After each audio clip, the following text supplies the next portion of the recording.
हमारी खास पेशकश में आपका स्वागत है। मैं हूं मनोज मानस और हम बात कर रहे हैं महाकुंभ महामेला की। महाकुंभ प्रयागराज आध्यात्मिक मेले में देश भर से अजब गजब करामती साधु सन्यासी साधक आए हैं। इनके चमत्कारों को देखकर हर कोई दांतों तले उंगलियां दबा लेता है। कुछ साधु सन्यासियों से हुई बातचीत पर आधारित के न्यूज की ये खास पेशकश देखिए। प्रयागराज महाकुंभ श्री पंचदशनाम जूना अखाड़े में धुनी रमाने वाले आईआईटी बाबा ने महाकुंभ छोड़ दिया है। वो अज्ञात स्थान पर चले गए हैं।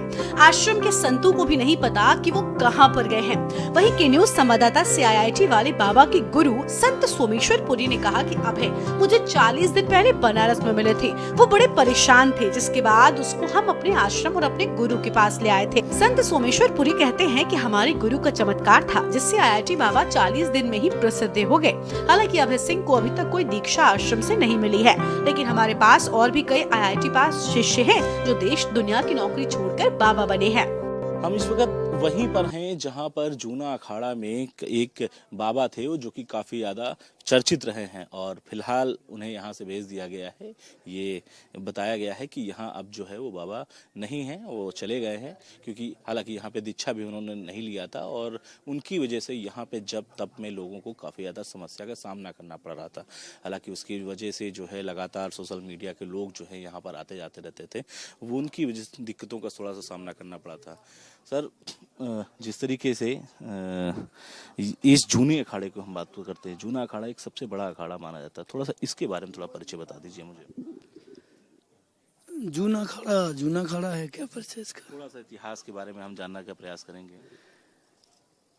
हमारे जो आदि शंकराचार्य जी थे, उन्होंने 4 पीठों की स्थापना की थी। उसी में जो भारतीय संस्कृति की रक्षा हेतु जो सैनिक बनाए गए थे, वो हम सन्यासियों को इस अखाड़े में प्रतिबंधित करके सैनिक बनाया गया था। एक स्नान हो चुका है, एक स्नान हो चुका है गुरुजी, गंगा का 14 तारीख वाला बड़ा स्नान था। कुछ बाबाओं ने बड़ी दिक्कतों का बताया कि कुछ जो यहाँ के लोग थे जो स्नान करने गए थे, बताने लगे कि आम जनता भी उसी में आ गई, उसी में लोग भी आ गए। ये ऐसा हुआ, अगली बार तो फिर से कुछ न कुछ नुकसान होगा। न ऐसा हुआ था, लेकिन ऐसा नहीं होगा। हाँ, भविष्य में तो अच्छी शुभकामनाएं करते हैं कि अच्छा हो। हाँ, ऐसा हो गया था ना, गांव के साथ में आम पब्लिक प्रवेश कर गई थी, काफ़ी समस्या आई, फिर भी हमारे नांगा बड़ी कंट्रोल में रहे, पब्लिक वालों से कुछ भी नहीं बोले। हाँ, और पीछे धक्का मुक्की हुई तो 5-7 साधुओं को भी तलवार लग गई। हाँ, प्रशासन से इसकी कोई चर्चा हुई, बातचीत हुई आप लोगों की इस बारे में कि मतलब अगली इसमें प्रशासन ने भरोसा दिया कि अगली बार से ऐसा नहीं होगा। जो जिनके रूट जैसे हैं वो दिए जाएंगे, पब्लिक को और साधुओं को दिए जाएंगे। आईटीएन बाबा के जो गुरु हैं वो यहीं पे हैं, हम उनसे बात करने का प्रयास करते हैं, क्योंकि वो यहीं पर लेकर के आए थे उनको। और अभय सिंह गुरुजी, वही नाम था, अभय सिंह उनका? ठीक है। अभी मैं because the same question everybody is asking, मैं थोड़ा अंग्रेजी में बोलूँगा, मुझे माफ़ करना पड़ेगा क्योंकि मैं दक्षिण भारत से हूँ। फिर भी हिंदी में बोल सकता हूँ, गलतियाँ हो सकती है। अब दूसरा लैंग्वेज में बोला, गलती के साथ हिंदी में बोलूँ या इंग्लिश में भी हो सकती है। अब दोनों भाषा का गलती तो हमसे भी गुरुजी हो सकती है। अच्छा, मैं फटाफट बोल देता हूँ। ये 40 करीब अप्रॉक्सीमेटली 40 दिन पहले काशी घाट के पास मिले थे। उनको देखते ही मुझे लगा उनके अंदर सही जिज्ञासा है, उसके अंदर वो सीकर है। He wants to see, seeking God. He was in a very blissful state. So I approached him. I sat, but I did not disturb him. We don't disturb anybody. वो खुद मेरे पास आया थोड़ी देर बाद, आप कौन सा बाबा, क्या है, बात हो गई। तो 2-4 दिन बाद के बाद वो बोला मेरे को थोड़ा आपका बड़ा बाबा लोगों से मुलाकात कर सकते हैं। So I said why not? तो मैं समझ गया, बिकॉज वो IIT, वो उतना पढ़ाई से आया, उसके बाद भी उसने जग्गू अपनी तरफ का क्या बोलते हैं, गुरुदेव जग्गू वासुदेव जी को क्या बोलते हैं, सदगुरु जी के आश्रम में 9 महीने कुछ कोर्सेस करके आया है। हर चीज़ का असर रहता है, वो भी साधना है, चाहे साधु बना कि नहीं बना अलग बात है। So I found a tremendous future Vivekananda in him. So उसको सीधा सीधा एकदम ऐसा लोगों को पास लेके गया मैं जूना अखाड़ा का, जो किसी को दिखते नहीं है, रहते हैं किसी को दिखते नहीं, तो उनको डिस्टर्ब करना भी बहुत रिस्क है मेरे लिए। अगर वो किसी बात पे नाराज हो गए मन में, मैं गया, तो but I have taken the risk लेना पड़ता है अपने को।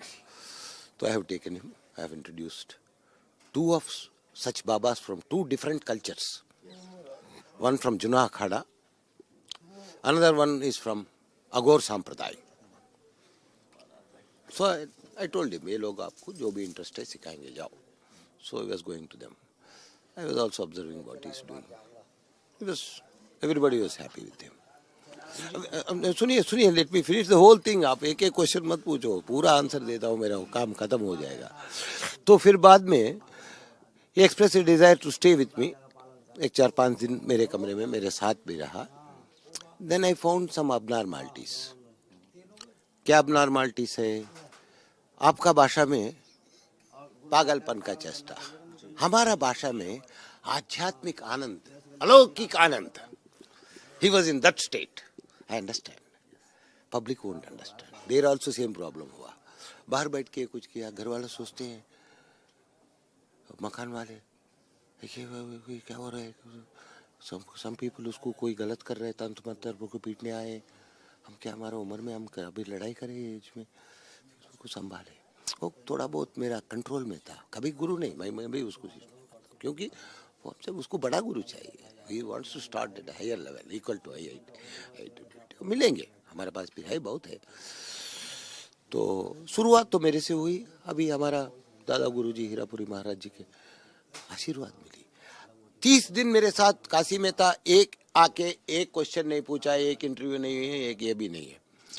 सिर्फ 2-4 हुआ तो वो भी हमारा बीच में मेरा लोग जो किए हैं, जो मेरा followers, my disciples, my Monks, हमारा सन्यासी इधर आए। शाम को गुरुजी का आशीर्वाद लिए। गुरुजी बोले, मनो इच्छा पूरी हो जाएगी बेटा तेरा, बढ़िया। दूसरा दिन वायरल, दूसरा दिन 100 लोग। तो उनका आशीर्वाद का बल मैं जानता हूँ, आप नहीं जानते। सारे राजस्थान तो पूरा जानता है, हिंदुस्तान भी जानता है। वैसा आजकल we have branches in even Europe. He has sent some of his disciples to Europe to spread his mission. So हमारा बड़ा गुरु भाई,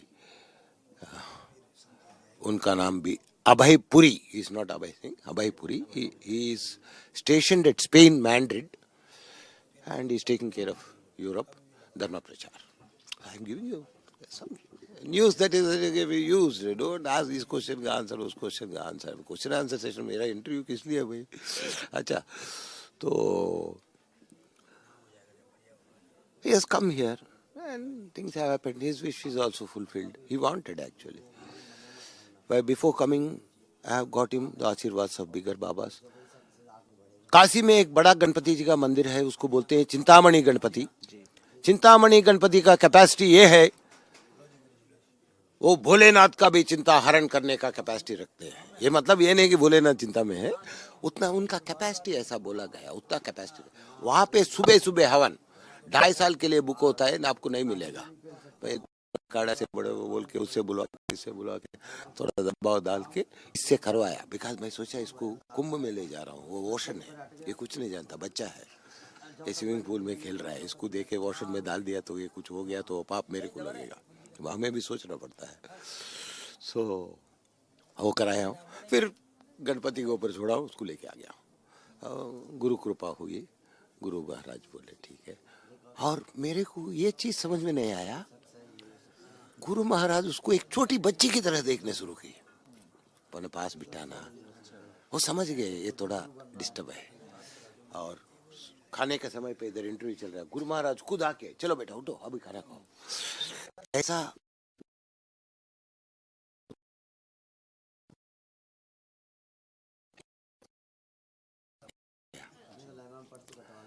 अब कल गुरु महाराज जी ने मेरे को बोले, अभी इसको ब्राह्मण में भेजना है, या और जो भी सीखना है, इधर उसका काम हो गया, आप उनको मेरी तरफ से बोल दो।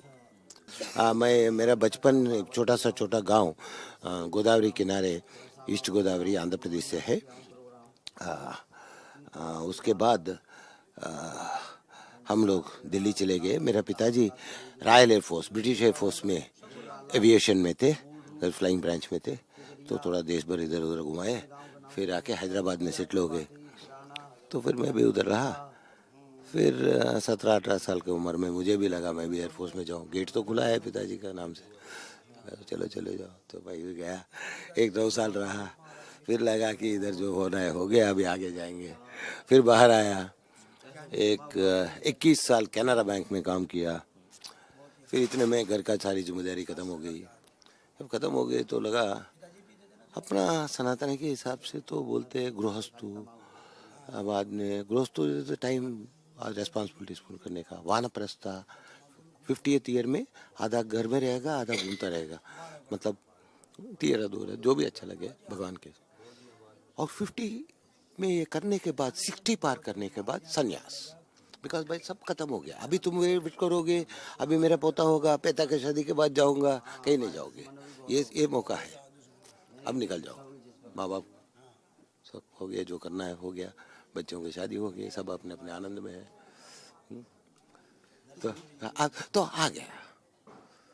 तो बस वैसे ये सब अब मैं बोलने का, मगर मैं जानता हूँ एक सन्यासी के ये जो आपके पब्लिक के लिए, मगर एक सन्यासी के हिसाब से बोलता हूँ, ये सब अपना भावनाएं है।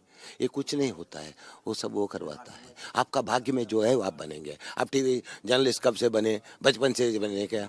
बीच में बने? जिस दिन सर्टिफिकेट लिए उस दिन बने? क्या बोल सकते हैं, सब बकवास है। अब जब से जिस दिन माँ का गर्भ में हम लोग पहुँचते हैं, उस दिन से ही अपना भाग्य शुरू हो जाता है। उस दिन से भी प्रिपरेशन, आज जो भी कर रहे हैं, आज ये योगी है तो उस दिन से ही प्रैक्टिस शुरू हो गया। वो योगी बनने के लिए जो जो कारण रहना है वो दिखेंगे। अगर इसका नसीब में योगी नहीं है, कोई और कुछ और भी हो सकता है, तो उस नसीब के हिसाब से।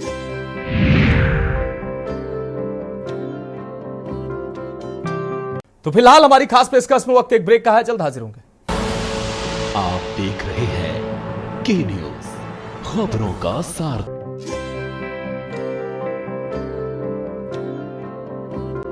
संत सोमेश्वर पुरी ने कहा कि यहाँ पर तपस्या, यज्ञ, पूजा पाठ कराने में अभय सिंह के रहने के कारण समस्या उत्पन्न हो रही थी, जिसकी वजह से उनको जाने के लिए बोला गया था। वो बताते हैं कि अभय सिंह इतना आज्ञाकारी शिष्य है कि रात में ही यहाँ से चला गया।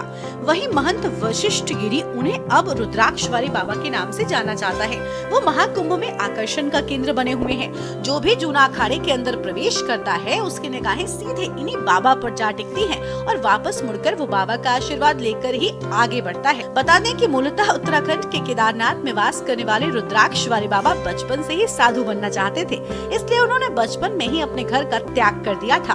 महंत वशिष्ठ गिरी यानी रुद्राक्ष वाले बाबा अपनी नित्य क्रिया के बाद रोजाना यही माला धारण करते हैं। गले से लेकर सिर पर तक रुद्राक्ष नजर आते हैं। दानों की रुद्राक्ष की माला पहनने के चलते इनका नाम रुद्राक्ष वाले बाबा ही पड़ गया। रुद्राक्ष वाले बाबा ने के न्यूज इंडिया से खास बातचीत में बताया कि 1.25 लाख दानों की ये रुद्राक्ष की मालाएं हैं। बताया 2023 में जब मैं प्रयाग आया तभी से मैंने ये श्रृंगार किया था। मेरे दादा गुरुजी इसे पसंद करते थे।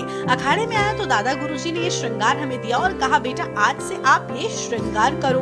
मैं तब से ही ये श्रृंगार कर रहा हूँ। रुद्राक्ष वाले बाबा ने कहा कि सुबह नित्य क्रिया और पूजा के बाद वो अपना श्रृंगार धारण करते हैं। सुबह श्रृंगार धारण करने के बाद रात 10 बजे तक ऐसे ही रहते हैं, फिर रात में उतार देते हैं, विश्राम करते हैं। युवाओं में सनातन धर्म के प्रति बढ़ते आकर्षण पर उन्होंने कहा कि सनातन का ये नारा हर घर पहुंचाना चाहिए। जैसे हम बल्ब लगाकर उजाला कर रहे हैं, ये आस्था हर घर में गूंजनी चाहिए। ये महाकुंभ इसीलिए हो रहा है। प्रयागराज के कुंभ में अपने सर पर और अपने शरीर में लगभग 1.25 लाख जो है रुद्राक्ष की माला जो है, ये बाबा भी यहाँ पे मौजूद है। और सबसे महत्वपूर्ण बात, 2010 से अब तक जो है इन्होंने रुद्राक्ष जो है वो धारण किया हुआ है। और इस रुद्राक्ष से, इसमें कई तरीके के रुद्राक्ष हैं। बाबा जी आप कहाँ से आते हैं और बाबा जी कहाँ से आप आए हैं?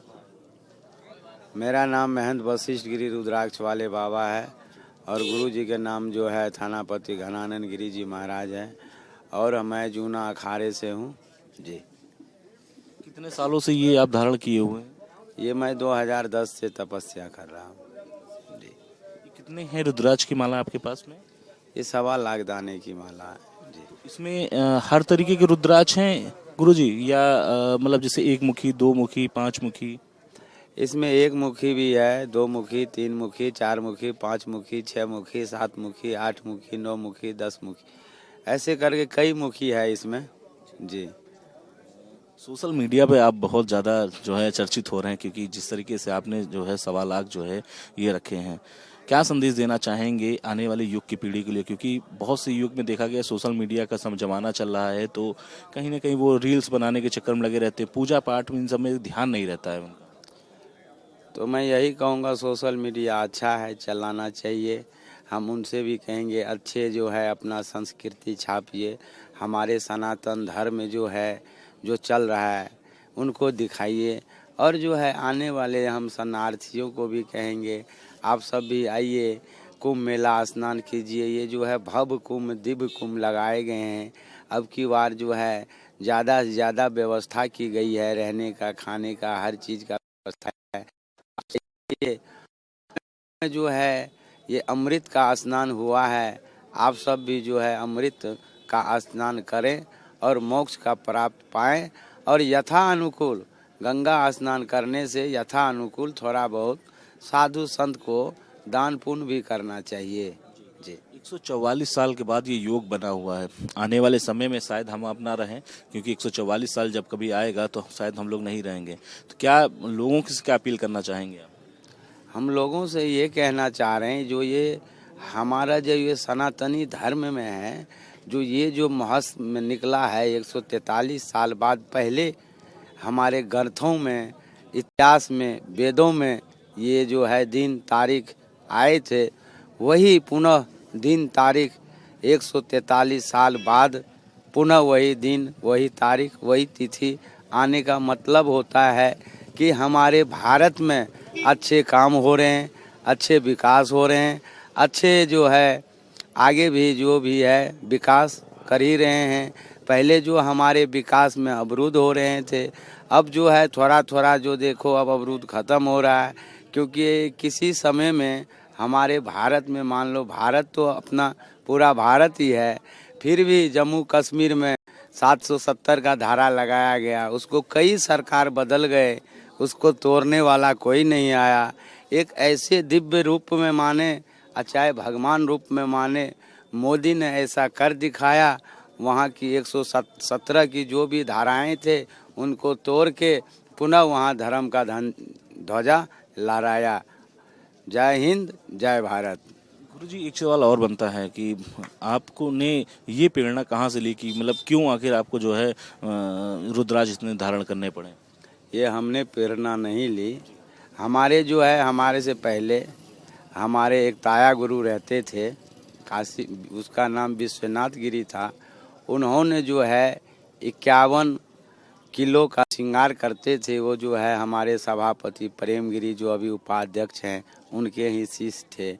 वो जो है जब अभी नहीं है, जब हम यहाँ मौजगिरी आश्रम आए थे जूना अखाड़े का कुंभ करके 10 में, तो 13 में यहाँ कुंभ लग गया। तो दादा गुरुजी बोला बेटा ये आप जो मौजगिरी में ये आप श्रृंगार करो और ये करते रहो, और जो है आपका कुछ भजन जगत कल्याण के लिए आप कीजिए। तो मैं ये भजन जगत कल्याण के लिए कर रहा हूँ, आगे भी करता रहूँगा। जब गुरुजी आप स्नान करने जाते हो, जैसे कुंभ में भी सब संगम में स्नान जाते हो, तो क्या इनको धारण करते हैं रहते हैं या इनको उतार भी देते हैं आप? ऐसा है, नेचुरल बात ये है, जैसे हम दिशा मैदान जाते हैं तो थोड़ा बहुत जो अशुद्ध हो जाता है, इसको जो है उस चीज़ से देखना पड़ता है। तो हम जो है सोते समय आराम जब करेंगे रात में, इसको उतार के रखना पड़ता है। फिर सुबह पुनः स्नान ध्यान करके पूजा पाठ करके फिर इसे जो है स्वच्छ करके धारण करना पड़ता है जी। सवाल और है गुरुजी, आखिरी सवाल करेंगे। रुद्राक्ष जो माला है, लोग कहते हैं कि एक मुखी रुद्राक्ष जिसे मिल जाए वो बड़ा किस्मत वाला होता है। हाँ मिलता है, पर कॉस्टली दाना होता है, उसको जो है हर एक आदमी ले नहीं पाता है, उसकी कीमत बहुत रहता है। रुपए में भी दे देता है, मगर उसका जो है करोड़ों रुपए की ऐसी मांग रहता है पहले से ही। तो वो जो है एक्चुअली ऐसा है, एक मुखी जल्दी मिलता नहीं है। जिसको मिल जाता है तो उसका पूर्व जन्म का उसका सौभाग्य है कि उसको मिल गए। उससे क्या होता है, सभी दुखदाएं विधाएं सब विनाश होता रहता है। आपके पास एक बार दिखा सकते हैं एक मुखी रुद्राक्ष अगर हो तो? अभी तो मैं इसमें नहीं दिखा सकता हूँ जी, दाना है पर वो दाना ज़्यादा तो स्ट्रोंग नेपाली दाना होता है जी, वो जल्दी मिलता नहीं है। उसके लिए जो है पेड़ों को ऑर्डर देना पड़ता है, पेड़ वालों को उससे लाना पड़ता है जी। ये थे हमारे साथ में गुरुजी जिनका साफ तौर पे कहना है कि लगभग 1.25 लाख जो दाने जो है अपने शरीर में धारण किए हुए हैं और लगभग 2010 से जब यहाँ पे आए हैं और इसके बाद 13 में जब यहाँ बैठे हैं, क्योंकि जो इससे पहले गुरुजी हुआ करते थे वो धारण किया करते थे, लेकिन अब गुरुजी ने धारण किया हुआ है। बता दें कि महाकुंभ में आए ऐसे ही एक और साधक के बारे में हम आपको बताने जा रहे हैं जिन्होंने 14 साल से अपना दायां हाथ नीचे नहीं किया है। कि राधेपुरी बाबा ने साल 2011 से विश्व कल्याण के लिए एक कठोर तप का प्रण लिया है, जिसमें उन्होंने 14 साल से अपना दायां हाथ ऊपर उठा रखा है। धार्मिक मान्यता के अनुसार इस योग को हठ योग कहा जाता है। राधेपुरी बाबा अपने दाहिने हाथ को उठाकर रखते हैं, जिस वजह से उनका हाथ पूरी तरीके से सुन्न पड़ गया है और उनके हाथों की उंगलियों के नाखून भी काफी बड़े हो गए हैं और ये नाखून अपने आप ही टूटकर गिर जाते हैं। प्रयागराज के दिव्य कुंभ में इस बार जो है तरह तरह चर्चित चीजें देखने को मिलती हैं। इसके साथ ही साथ में अगर कह सकते हैं कि लोग जो है संकल्प लेकर के बैठे हैं, एक राष्ट्र अखंड भारत का संकल्प लेकर के गुरुजी बैठे हैं और लगभग 2011 से अब तक उन्होंने अपना हाथ नीचे नहीं किया है। कहते हैं कि जब तक अखंड भारत नहीं बन जाता है तब तक हम हाथ अपना नीचे नहीं करेंगे। हमसे बातचीत करने के लिए हैं गुरुजी, ये कितने वर्षों से हाथ आपने नीचे नहीं किया? 2011 से है। क्यों ऐसा संकल्प गुरुजी लेना पड़ा आपको?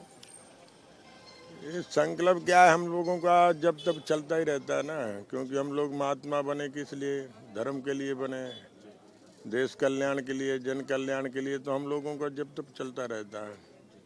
तो ये हमारी जो तपस्या चल रही है विश्व शांति कल्याण के लिए, जन कल्याण के लिए चल रही है।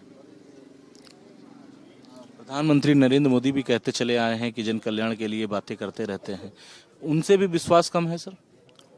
देखो, जो देश के लिए समझेगा, देश के लिए सोचेगा, सनातन धर्म के लिए सोचेगा, वो सभी कहेंगे। उत्तर प्रदेश में इस समय योगी आदित्यनाथ की सरकार है और लोग सनातन के लिए उन्हें जानते हैं, पहचानते हैं कि सनातन धर्म को किस तरह आगे बढ़ाना है। उनसे कोई अपील? जानते नहीं है ही हैं सनातनी, इसलिए सनातनी है और ये सनातनी देश है, ये भारत देश है। आज से सनातन धर्म नहीं चल रहा, जब से सृष्टि का प्रादुर्भाव हुआ तभी से सनातन धर्म चल रहा है, जब तब तभी से चल रहे हैं। गुरुजी कुछ अपने बारे में बताइए कि आपने ये संकल्प जो आपने लिया हाथ नीचे न करने का, ये कब से किया है और इसके पीछे क्या गुण रहस्य है, बड़ा रहस्य जो? ये हमारी तपस्या चल रही है 2011 से और ये तपस्या चल रही विश्व शांति कल्याण के लिए, जन कल्याण के लिए। गुरुजी आप इससे पहले कहाँ रहते थे, कहाँ आपका इतिहास रहा है? हमारा स्थान पड़ता है मध्य प्रदेश में उज्जैन कोटा रोड, आगर मालवा जिला है, आनंद धाम आमला में हमारा आश्रम है। दरअसल जब कोई भी कर्म परोपकार के लिए किया जाता है तो उसमें कोई भी परेशानी नहीं आती। बाबा राधेपुरी महाराज अपनी कठोर तपस्या से इंद्रियों को नियंत्रण में कर लिया है। आपको बता दें कि संगम नगरी इन दिनों श्रद्धालुओं से सराबोर है। देश विदेश से लोग यहाँ अपनी आस्था की डुबकी लगाने पहुँच रहे हैं। वहीं कुछ साधु संत अपने अलग अंदाज और अवतार से लोगों को आकर्षित भी कर रहे हैं। जिस तरीके से इस बार प्रयागराज में कुंभ में भव्य देखने को मिला, अब तक 8 करोड़ से ज्यादा लोग नहा चुके हैं और ये अवसर 144 साल बाद आया है। कहते हैं कि ये जो है इस बार अमृत स्नान है। ये मुहूर्त जो है कई वर्षों में आया है, क्योंकि मुहूर्त जो होते हैं कभी कभी आते हैं, कई हजार सालों में कई हजार वर्ष भी व्यतीतमान हो जाते हैं, इसलिए ये मुहूर्त में स्नान करने में सभी का कल्याण है। और आगे की अगर देखें तो व्यवस्थाएं कैसी रही इस बार के कुंभ में, क्योंकि आप लोग भी गए स्नान करने के लिए? व्यवस्थाएं बढ़िया व्यवस्थाएं, जितनी व्यवस्थाएं पहले के कुंभ मेलों से अच्छी व्यवस्थाएं, धीरे धीरे और व्यवस्थाएं होती ही रहेंगी, चलता ही रहेगा। हाँ जी। कहने का मतलब ये है कि जिस तरीके से इस बार की व्यवस्थाएं हैं काफ़ी ज़्यादा लोग प्रभावित हैं उनसे, और महत्वपूर्ण बात ये है कि कुछ लोग अपने संकल्प होते हैं, उन संकल्प को पूरा करने के लिए लोग जो हैं तपस्या करते हैं, तप करते हैं और उसी कड़ी में गुरुजी तपस्या करते हुए नजर आ रहे हैं। कैमरामैन आदित्य तिवारी के साथ मैं संदीप मिश्रा, के न्यूज़ प्रयागराज।